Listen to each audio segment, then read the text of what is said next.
Chacun d'entre nous a une mission. Et quand cette mission arrive à terme, vous ne le savez pas.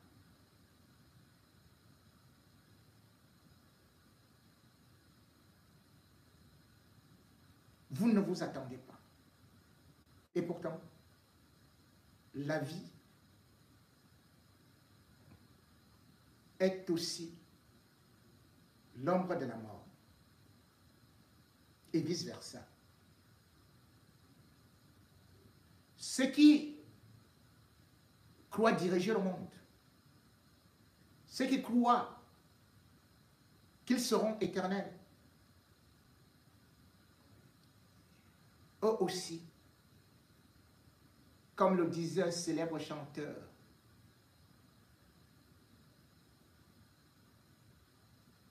même les chefs d'État meurent.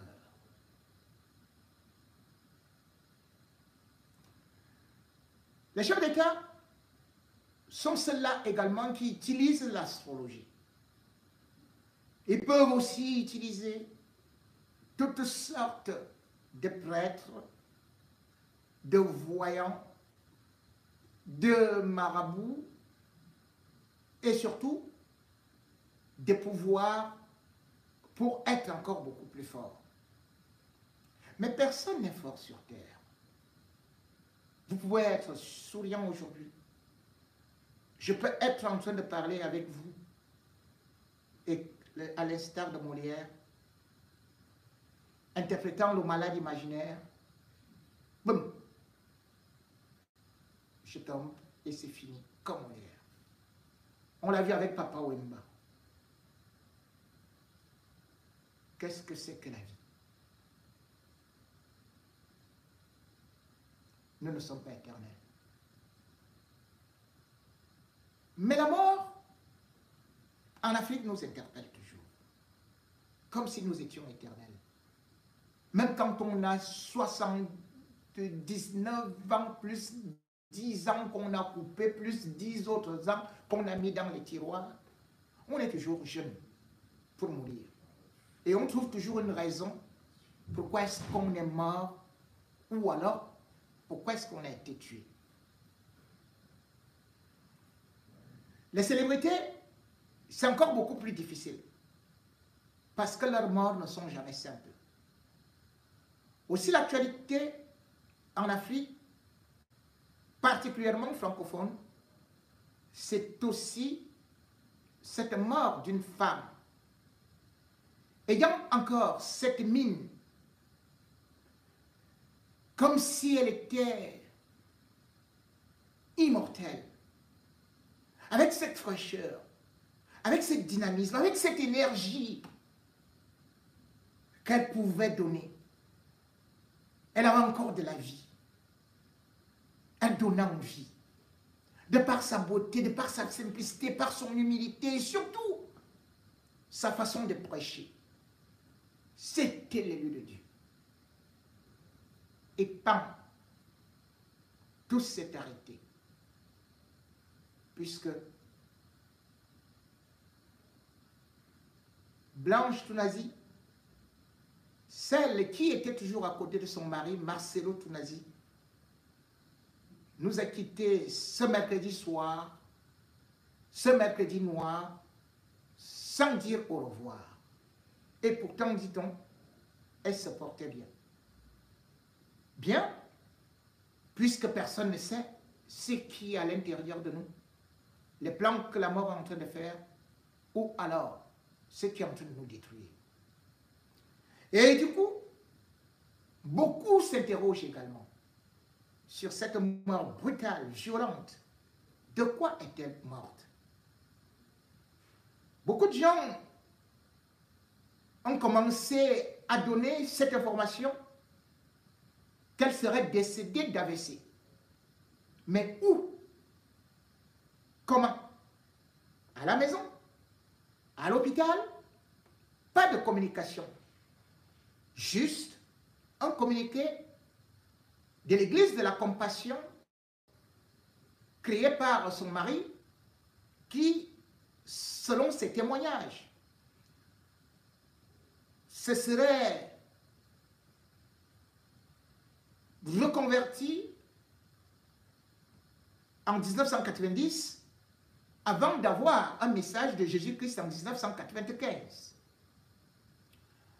Un homme célèbre et surtout un prêcheur hors pair qui a fini par devenir une véritable méga star des réseaux sociaux et surtout de la parole de Dieu. Metteur en scène, écrivain.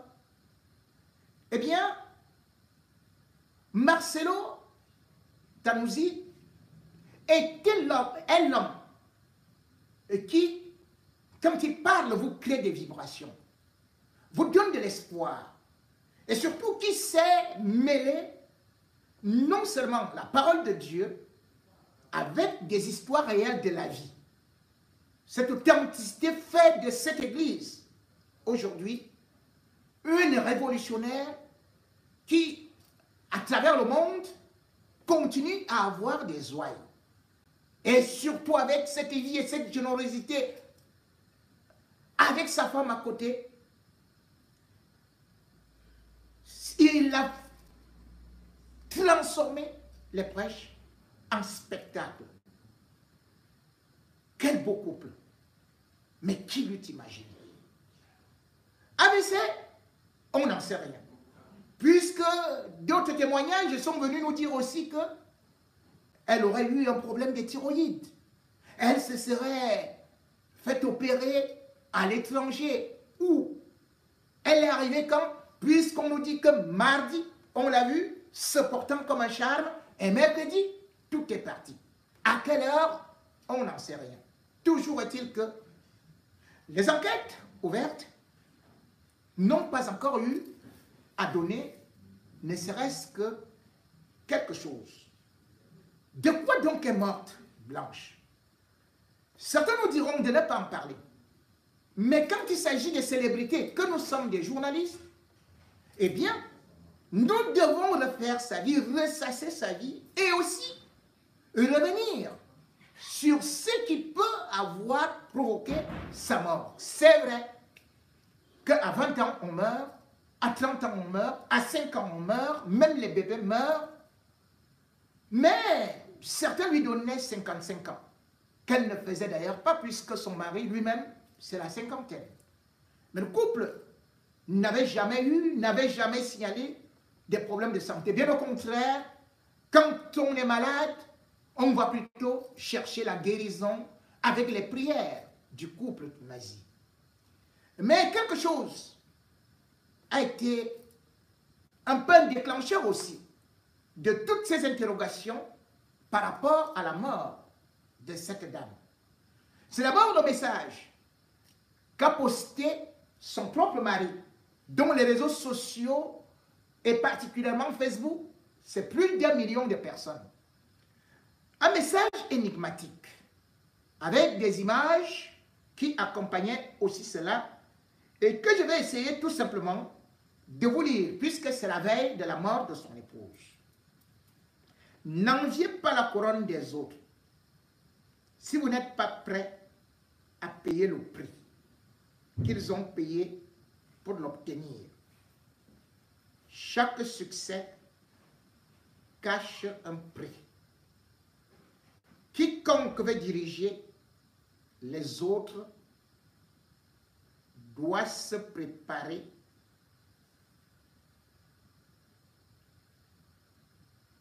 à payer le prix qu'ils ont payé pour l'obtenir. Oh non. Doit se préparer à endurer des épreuves. Je reprends la citation. N'enviez pas la couronne des autres si vous n'êtes pas prêt à payer le prix qu'ils ont payé pour l'obtenir. Chaque succès cache un prix. Quiconque veut diriger les autres doit se préparer à endurer des épreuves. Que voulait-il dire? Était-ce une prophétie? Voyait-il ce qui allait arriver à son épouse loin de moi l'intention de l'accabler. Je vais d'abord lui souhaiter mes condoléances et surtout à cette famille de 4 enfants et toute l'église de la compassion qui est sous le choc de l'émotion. Vie de couple, vie exceptionnelle, beaucoup d'harmonie. Avant de revenir sur ce qui n'a pas marché, avant de revenir sur beaucoup de choses, et surtout sur certaines morts des épouses des pasteurs, je devrais m'incliner non seulement sur la mémoire de cette dame, mais aussi sur son propre témoignage par rapport à l'amour qu'elle avait envers son mari et vice-versa.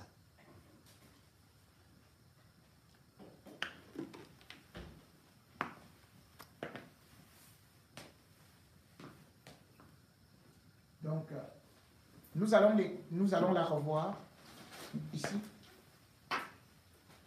Elle va apparaître là.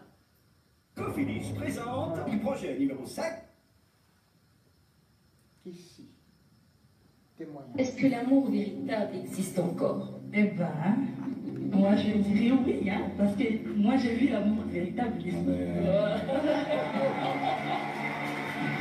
son témoignage. Je me base sur moi-même. Je me base sur moi-même. Moi j'ai vu l'amour véritable. Certes, il y a celles qui se marient pour montrer sur Internet, pour montrer des photos, mais c'est pas aussi mal. Hein. Moi, je suis contente de mettre mes photos sur Internet avec mon mari, parce qu'on vit l'amour véritable. L'amour véritable existe. On ne peut pas nier cela, parce qu'il y a ceux qui ont commis des erreurs, ou il y a ceux qui n'ont pas rencontré l'amour véritable. Elle existe.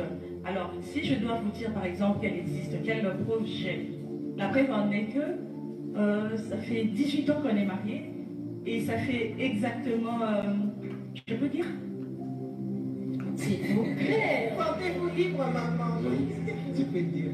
Ok. Je ne sais pas ce qu'elle va dire.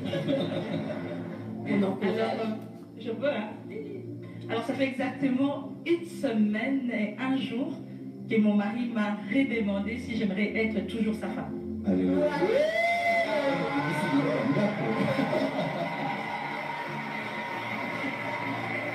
Alors, c'est une façon de dire. C'est une façon de dire que l'amour véritable, elle existe vraiment. En m'offrant même une bague, après 4 enfants. Alors, j'aimerais encourager celles qui ne croient pas que l'amour véritable existe à prier. L'amour véritable, tu la rencontres aussi lorsque tu as un bon cœur. Tu ne peux pas être rempli de mauvaises idées et te dire, je vais rencontrer un homme qui va m'aimer véritablement. Tu peux tout perdre. Voiture, maison, femme, enfant. Mais Christ sera toujours là. L'homme souvent s'attriste pour des choses qui sont éphémères et oublie les choses éternelles, la foi, la communion avec Jésus-Christ. Que Dieu nous bénisse. Amen.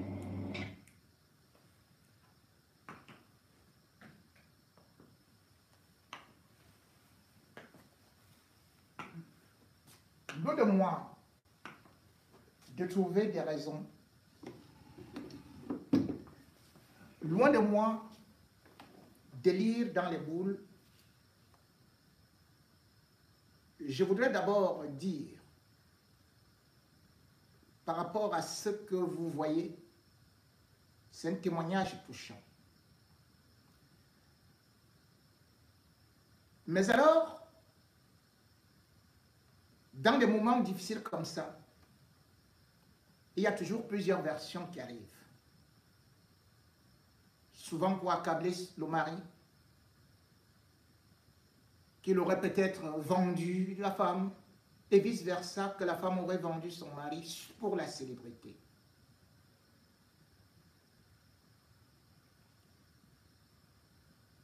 De mes enquêtes, même comme je ne suis pas de ces églises évangéliques, beaucoup de témoignages m'ont affirmé que Contrairement à beaucoup d'autres pasteurs, il n'était pas, lui, il n'est pas celui-là qui fait des pratiques douteuses. Marcelo Tounasi. D'ailleurs, plusieurs fois, il a condamné les sectes, les loges, et patatras. Il était convaincu, peut-être qu'avec sa femme, il allait vieillir.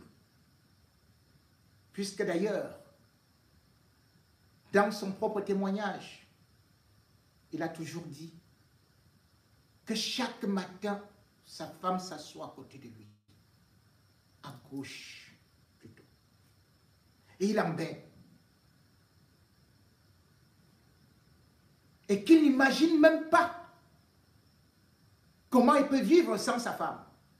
Et ceux qui ont perdu leur femme, comment ils font?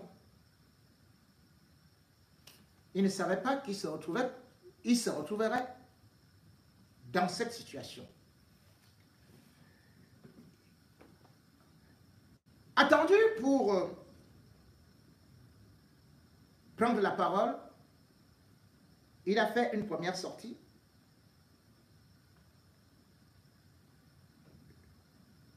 Pour rendre hommage à sa femme. Tounasi, un jour, juste après l'annonce du décès donc de son épouse, voici le message qu'il vient d'écrire. Seigneur, je me sens amputé. Je me sens déchiré et terrassé. Ma respiration est comme un feu qui consume mes os et mon cœur. Je réalise de plus en plus que l'épouse que tu m'avais donnée était une perle très rare et irremplaçable. De toute ma vie, je n'ai jamais ressenti une telle douleur. Et j'espère de tout mon cœur que ce sera la dernière. Tout ce qui me rappelle Blanche, une brosse à dents, une tasse, une photo, un souvenir, une décoration et surtout nos enfants me déchirent au plus haut point. Je compte sur toi pour me fortifier et me donner la force de continuer sans elle. Car tu sais mieux que moi combien elle comptait pour moi, pour les enfants et pour toute la communauté. Je te dis merci de me l'avoir prêtée pendant 18 ans. Et je crois qu'elle est avec toi dans ta gloire. Et qu'au jour de l'enlèvement, je la reverrai. Blanche Tounasi, merci Seigneur, aide-moi.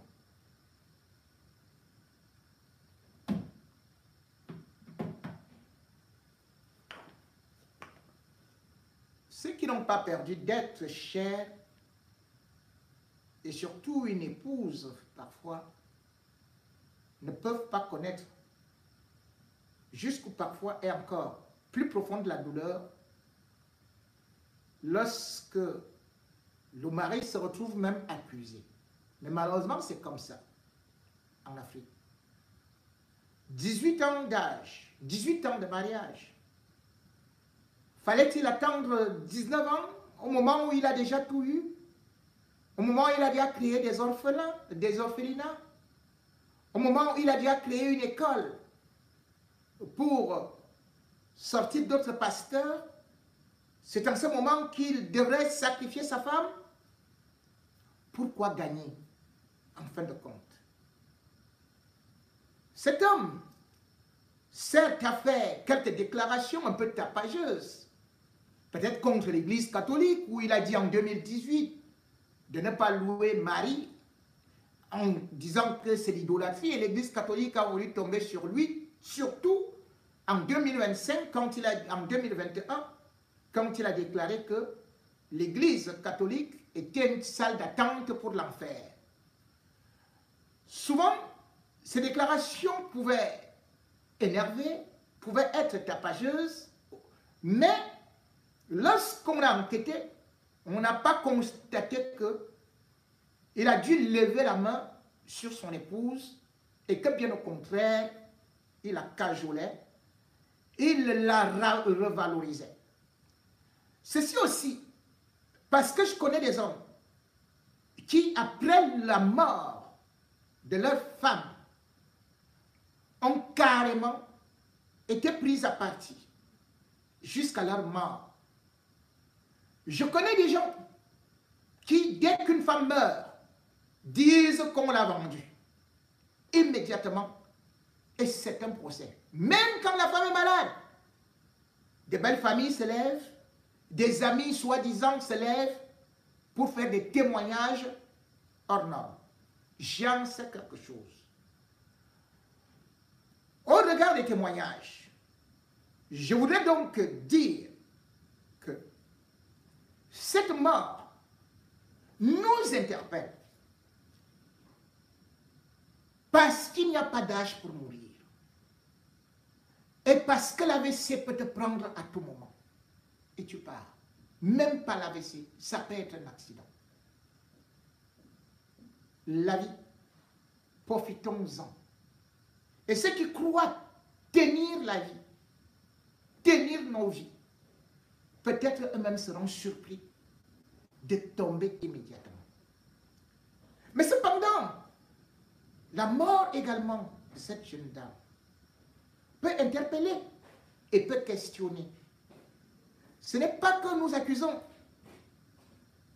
qui que ce soit, mais juste nous nous interrogeons par rapport à ce qui arrive aussi à ces pasteurs. Puisque de plus en plus, leurs épouses meurent trop jeunes. En un an, on en a perdu au moins 4. Qu'est-ce qui se passe donc?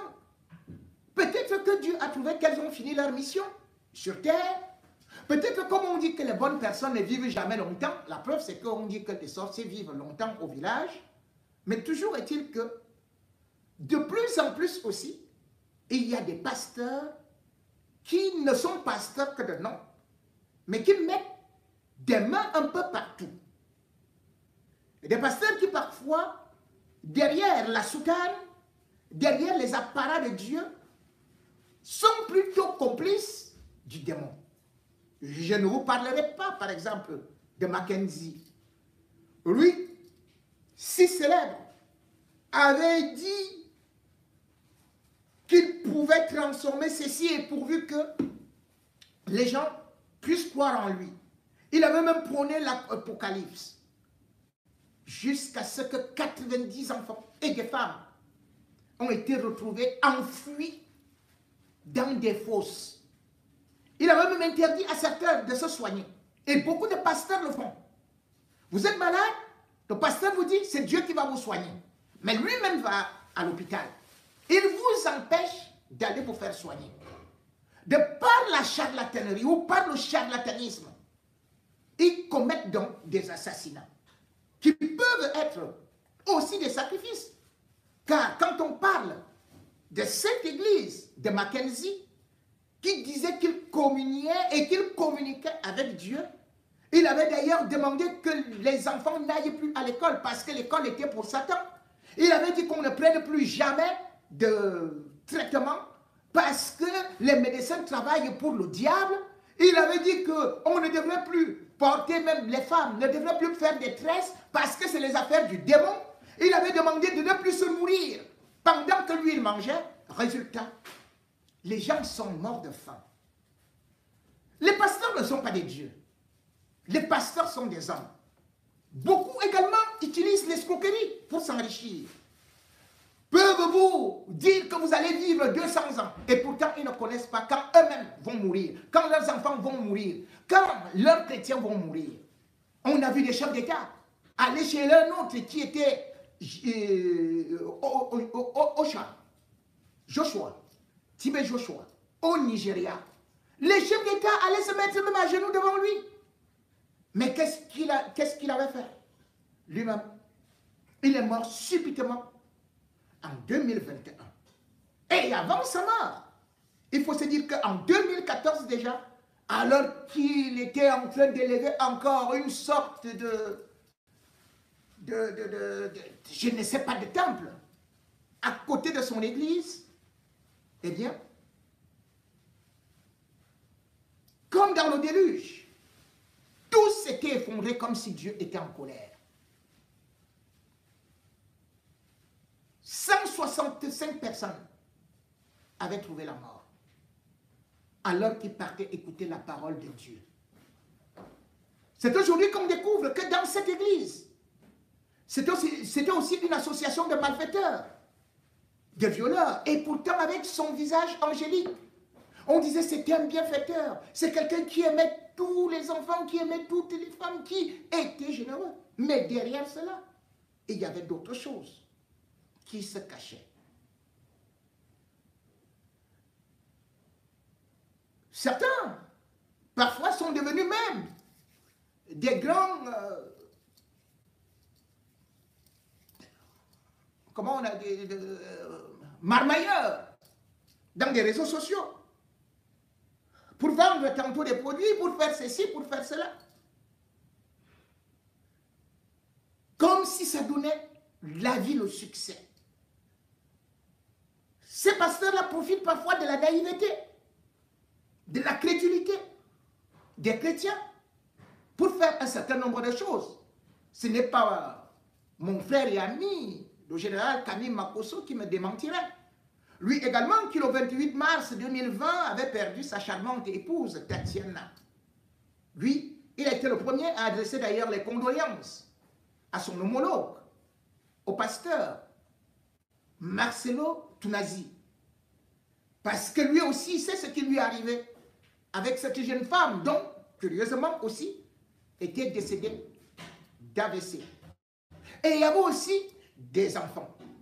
Mais par la suite, on a entendu toutes sortes de témoignages et toutes sortes d'accusations concernant justement Makosso, dont on disait pendant qu'il priait, pendant qu'il disait qu'il pleurait. Mais la belle famille l'avait accusé d'avoir tabassé son épouse, qui avait des blessures sur tout le corps, et qu'il devait avoir justement l'autopsie. Ces belles familles, avaient-elles des preuves? Je n'en sais rien. Toujours est-il que les accusations furent très très graves, très très violentes par rapport à celui-là. Se reconnaissait-il dedans? Qu'est-ce qui s'était passé? Je ne suis pas Dieu. Mais je parle tout simplement de ce qui arrive lorsque vous perdez un être cher. Vous devenez le premier qu'on accuse. Vous devenez le premier monstre. Vous devenez le premier diable. Vous devenez le premier ceci. Mais cependant, je suis juste en train d'attirer l'attention des croyants que quand on va dans les églises, ce n'est pas parce qu'on sera immortel et que tous les pasteurs ne sont pas des hommes de Dieu. Tous les pasteurs ne vous amènent pas au ciel. Et continuez aussi, lorsque vous êtes malade, à aller à l'hôpital. Parce que le pasteur lui-même va à l'hôpital.